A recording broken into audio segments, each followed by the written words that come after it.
খিচুড়ির বদলে ফেনা ভাত আইসিডিএস সেন্টারে গাছতলায় অঙ্গনওয়াড়ি কেন্দ্রের পঠন পাঠন রান্নাবান্না প্রতিবাদে বিক্ষোভ অভিভাবকদের। কালীগঞ্জের বড় চাঁদঘর গ্রাম পঞ্চায়েতের ডুবতলার ১১৭ নম্বর অঙ্গনওয়াড়ি কেন্দ্রের ঘটনা। খবর পেয়েই ঘটনাস্থলে যান অঙ্গনওয়াড়ি কেন্দ্রের সুপারভাইজার ও সিডিপিও। তাদেরকে ঘিরেও বিক্ষোভ দেখাতে থাকেন সেখানকার মানুষজন। খিচুড়ির বদলে ফেনা ভাত আইসিডিএস সেন্টারে গাছতলায় অঙ্গনওয়াড়ি কেন্দ্রের পঠন পাঠন রান্নাবান্না প্রতিবাদে বিক্ষোভ অভিভাবকদের।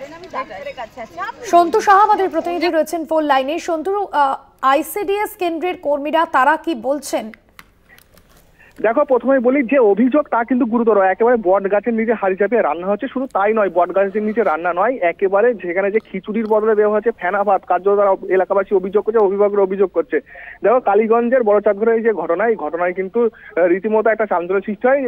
যদিও এই যে ঘটনায় যে কর্মী, অর্থাৎ যে অঙ্গনারী কেন্দ্রের কর্মী, তার বিরুদ্ধে অভিযোগ রয়েছে, তিনি কিন্তু এই অঙ্গনারী কেন্দ্রে ঠিকমতো আসেন না, এমনটাই অভিযোগ করছে। ঘটনাস্থলে খবর পেয়ে সুপারভাইজার এবং সিডিপিও যান, তারা গ্রামবাসীকে বোঝান। তাদের বোঝানোর পর কিন্তু বিক্ষোভ ওঠে। কিন্তু এলাকাবাসী জানাচ্ছেন শুধু আজ নয়, দীর্ঘদিন ধরে এইভাবেই বট গাছের তলায় একদম খোলা ছাউনিতে এইভাবে রান্না হচ্ছে এবং নিম্নমানের সামগ্রী দেওয়া হচ্ছে। বারবার যে শিশুদের পুষ্টির জন্য যে খাবার দেওয়া হয়, সেখানে অস্বাস্থ্যকর পরিবেশ এবং নিম্নমানের খাবার দেওয়া হচ্ছে। এই অভিযোগে কিন্তু বিক্ষোভ হচ্ছিল। তারা আশ্বাস দিয়েছেন আগামী দিনে দ্রুত এই ব্যবস্থা সমাধান করা হবে।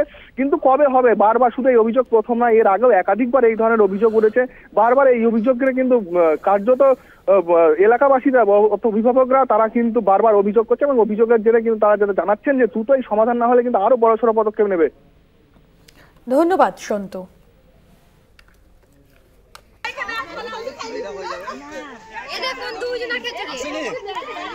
এখানে আমাদের যে সেন্টারে রান্নাটা হয়, সেই রান্নাটা আমাদের খুব একটা ভালো হয় না।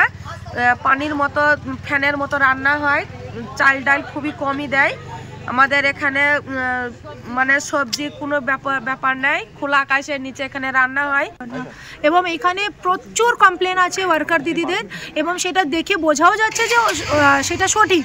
মানে এটা নয় যে ওরা শুধু শুধু বানিয়ে বলছে। যেটা খিচুড়ির যে কোয়ালিটি আছে ওটাও ভীষণ খারাপ। মানে আমি সবসময় বলি কর্মী দিদিদেরকে যে নিজের বাচ্চাকে বা নিজে যে খাবারটা খেতে পারবে না, সেটা কোনো দিন এলাকাতে দেবে না। তো ওটাও দেখলাম যে আছে। কাঁচা ডিম দেওয়ার আমাদের কোনো নিয়ম নেই, আমরা সবসময় সেদ্ধ ডিম দিই।